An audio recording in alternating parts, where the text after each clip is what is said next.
Gracias al doctor Andrés Preciado por la invitación y gracias a ustedes por estar presentes, por su tiempo.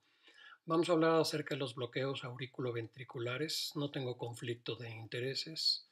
Desde el punto de vista de los bloqueos auriculoventriculares, estos se han clasificado tradicionalmente en tres grados. El grado 2, como ustedes están observando, se clasifica a su vez en dos tipos, el MOVITS 1 o fenómeno de Wenckebach y el tipo 2. A mayor grado, mayor gravedad del problema. El bloqueo auriculoventricular de primer grado propiamente debería ser nombrado como un retraso auriculoventricular. Todos los latidos atriales son conducidos a los ventrículos. Desde el punto de vista electrocardiográfico, los criterios es la prolongación del intervalo PR mayor de 200 milisegundos y todas las ondas P están asociadas a un complejo QRS y todo QRS, por lo tanto, está precedido por una onda P.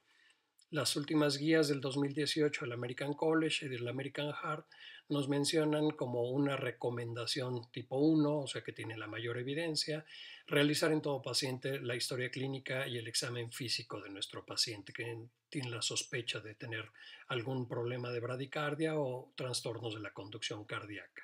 Y evidentemente también requerimos de un electrocardiograma de 12 derivaciones. En el bloqueo auriculoventricular de primer grado, por lo tanto, generalmente se considera que no hay manifestaciones clínicas o cambios en la función cardíaca. Esto es lo que tradicionalmente se mencionaba y podemos ver en la imagen inferior cómo el PR está incrementado, es arriba de los 200 milisegundos, son casi 380, 360 milisegundos. Este es un bloqueo auriculoventricular, pues, de primer grado, la onda P está precediendo al complejo QRS y no hay otro tipo de alteraciones. Entre más se va prolongando nuestro intervalo PR, mayor va siendo el grado del bloqueo auriculoventricular de primer grado sin llegar a otros grados mayores. En la imagen inferior observen ustedes cómo está arriba de los 600 milisegundos. Cuando nosotros tenemos un bloqueo auriculoventricular de primer grado y este se prolonga aún más, nosotros vamos a tener, y esto se está demostrando, investigando desde el punto de vista tanto fisiológico como ecocardiográfico, tenemos una diástasis prolongada, que es el periodo que después del llenado rápido, cuando se abren las valvas auriculoventriculares, y este periodo de diástasis se prolonga. Al prolongarse, las valvas auriculoventriculares tienden a cerrarse y cuando viene la contracción auricular, luchan o hay conflicto entre el cierre de las valvas y el llenado ventricular debido a la contracción auricular.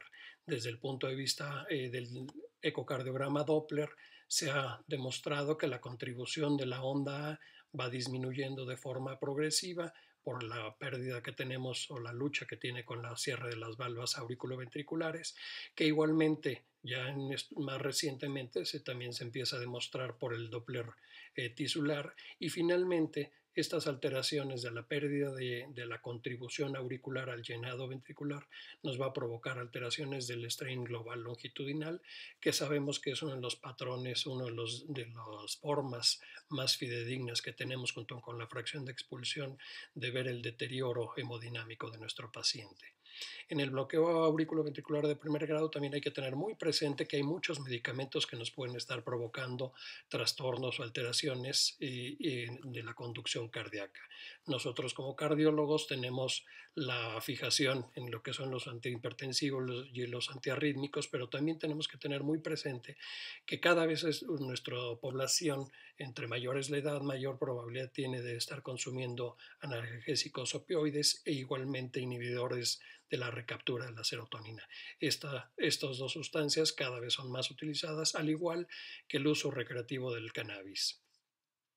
El Holter nos es de gran ayuda cuando nosotros estamos ante pacientes con bloqueos auriculoventriculares. En este caso, ejemplificamos un bloqueo auriculoventricular de primer grado. Observen ustedes cómo el intervalo PR está prolongado y además de tener esto, el paciente nos presenta extrasístoles ventriculares, en este caso con la pausa compensadora completa, otra extrasístole ventricular, pero está interpolada, y si ustedes observan acá abajo tenemos también unas contracciones auriculares prematuras.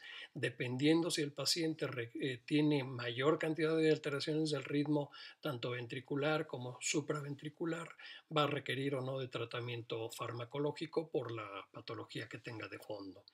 Hay que considerar que todas las alteraciones que nos provocan bradicardia o alteraciones en la conducción cardíaca son múltiples estas y son clasificadas desde el punto de vista de intrínsecas o extrínsecas. Aquí tenemos todas las patologías, la cardiomiopatía, enfermedad degenerativa, que es una de las principales, problemas inflamatorios, infecciosos, infiltrativos, etcétera. La reumatológica, que afortunadamente cada vez lo vemos menos, y en los deportistas de las extrínsecas, todas las alteraciones autonómicas que nos pueden provocar, problemas en las alteraciones del ritmo cardíaco, así como alteraciones durante el sueño, la apnea del sueño.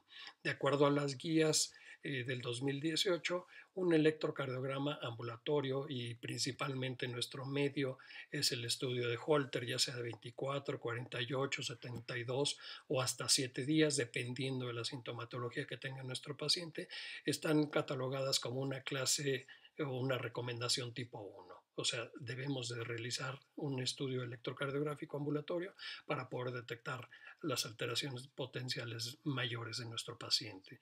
Este es un ejemplo de un paciente masculino de 51 años, triatlonista, el cual es derivado a nuestro centro para estudiar el síncope repetitivo que presenta posesfuerzo.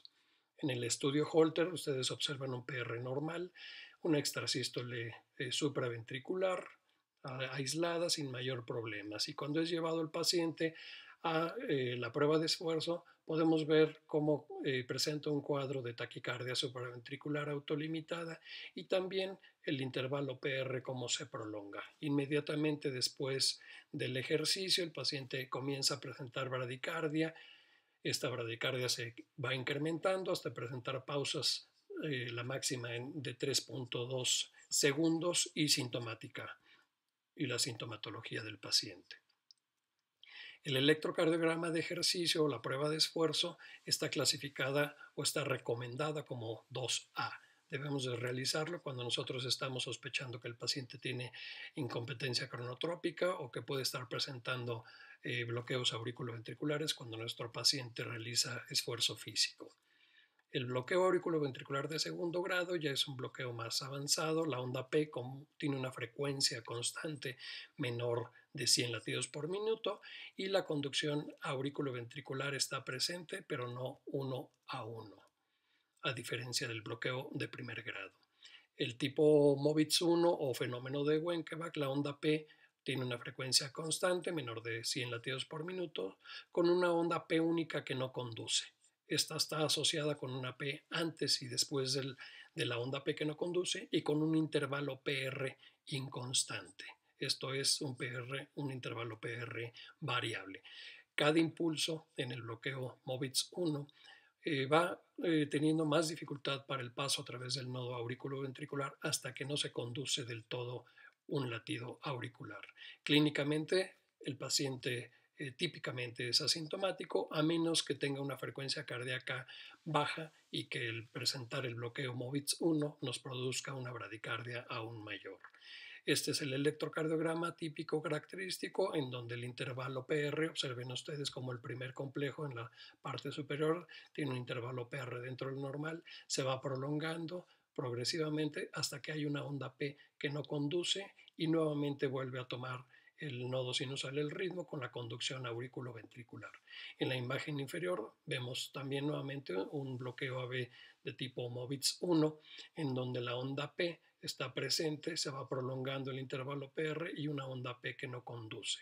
Nuevamente tenemos un PR un poco mayor de 200, se va prolongando hasta que una onda P nuevamente no conduce.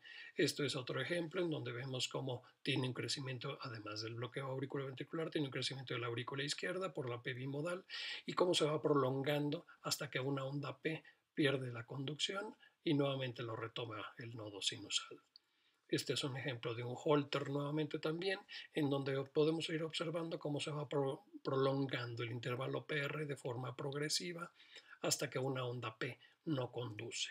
Nuevamente retoma el nodo sinusal el ritmo con un PR un poco mayor de lo normal, mayor de 200 milisegundos.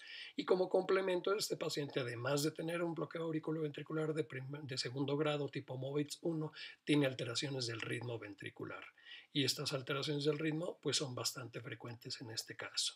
Observen ustedes cómo el intervalo PR es de 183 milisegundos en este ejemplo. El segundo latido va progresando con un PR de 189, el tercero de 206 milisegundos y finalmente un intervalo PR de 234 milisegundos hasta que se presenta una onda P que no conduce un QRS. El bloqueo auriculoventricular de tipo Movitz 2, la onda P con una frecuencia constante menor de 100 latidos por minuto y una onda P que no conduce asociada con una onda P antes y después de la onda P que no conduce, pero con un intervalo PR constante. Esto excluyendo al bloqueo auriculoventricular 2A1, porque en este bloqueo AB de 2A1 una onda P es conducida y otra onda P no conduce hacia los ventrículos. Es un bloqueo, el Movitz 2 también se considera y puede considerarse como un bloqueo avanzado o de alto grado cuando dos o más ondas P no son conducidas a los ventrículos. Es menos común y conlleva mayor riesgo para nuestro paciente. Esto nos está indicando que hay una afectación del sistema de conducción por debajo del nodo auriculoventricular y en estos casos, cuando entre más bajo es la conducción infranodal, el QRS lo vamos a estar viendo generalmente más ensanchado y a menudo precede a un bloqueo auriculoventricular completo. Este es un ejemplo en donde tenemos un intervalo PR constante, los primeros 3 latidos que ustedes observan, hasta que una onda P no conduce. Nuevamente una onda P que conduce y esto se volvería un bloqueo auriculoventricular de segundo grado, Movitz 2. Esto es otro ejemplo en la parte inferior en donde podemos ver intervalo PR en el límite superior de lo normal, una onda P que no conduce, el intervalo PR igual que el del primero, igual que el tercero, igual que el cuarto, y una onda P que no conduce a los ventrículos. De acuerdo con las guías del 2018, nosotros debemos de realizar estudios de imágenes, sobre todo el ecocardiograma transtorácico, en todo paciente que tiene bloqueo auriculoventricular de segundo grado tipo Movitz 2 o un bloqueo de mayor grado o bien un bloqueo auriculoventricular completo. Esta sería una recomendación clase 1. En una clase tipo 2A se consideraría a todos aquellos pacientes que tienen un bloqueo de menor grado, como puede ser el bloqueo AB de primero o segundo grado tipo Movitz 1, pero en este tipo de casos, cuando nosotros tenemos algún otro tipo de alteración estamos sospechando alteración de tipo estructural. Y también podemos llegar a realizar un ecocardiograma transesofágico, tomografía axial computarizada o una resonancia magnética nuclear o bien un estudio de medicina nuclear por imagen para poder detectar alteraciones de nuestro paciente cuando nosotros estamos ante una situación de este tipo. Y el bloqueo auricular ventricular de tercer grado, la actividad atrial y ventricular son independientes. Esto significa que hay una disociación entre las aurículas y los ventrículos.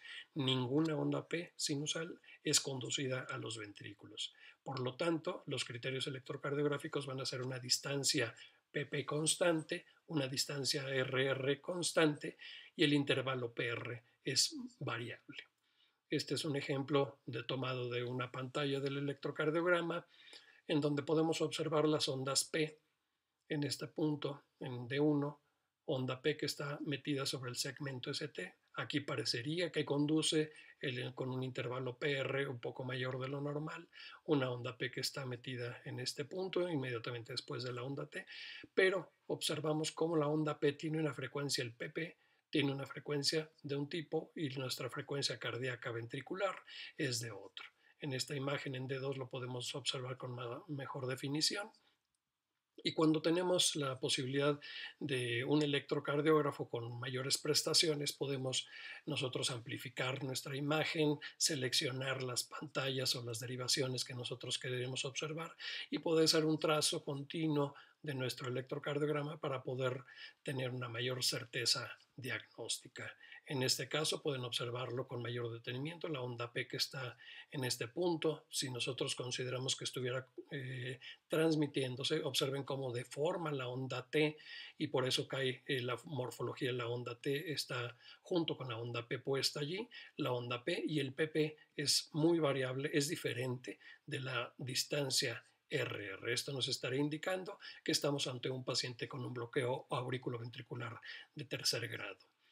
La necesidad de marcapaso permanente, hablando de las enfermedades crónicas degenerativas principalmente, que es uno de los motivos principales por los cuales se colocan marcapasos definitivos, sería aquel paciente que tiene un bloqueo auriculoventricular de segundo grado tipo MOVITS 2, así como un bloqueo de mayor grado o bloqueo auriculoventricular completo.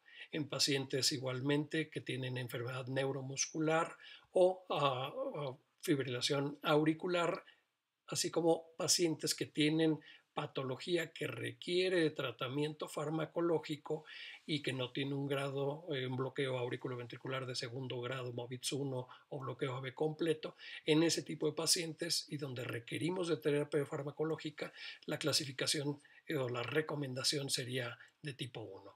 Para aquellos ya otras patologías, las enfermedades infiltrativas cardíacas, entonces la recomendación ya sería clase 2A e incluso un grado 3B. Este es un ejemplo de un paciente masculino de 76 años enviado por su médico familiar para estudio por Holter en nuestro gabinete por mareo y palpitaciones.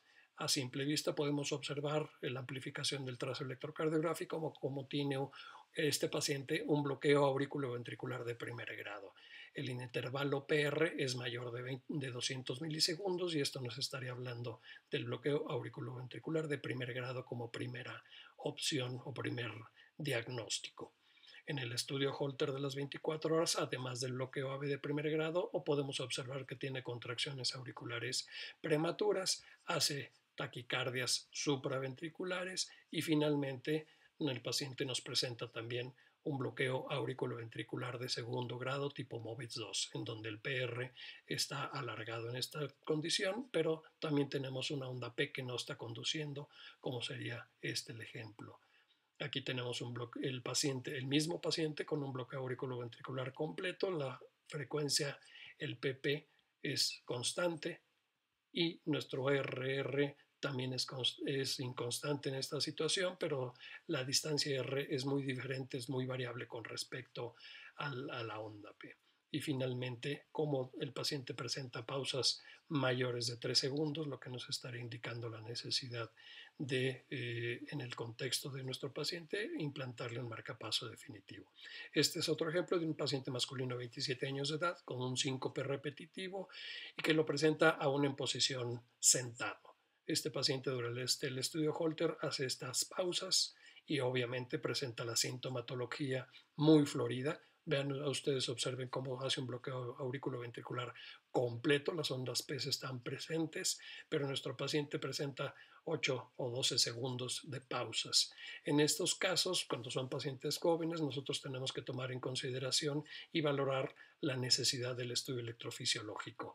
La recomendación para este tipo de procedimientos es una recomendación clase 2B dependiendo de la sintomatología y dependiendo de nuestro paciente.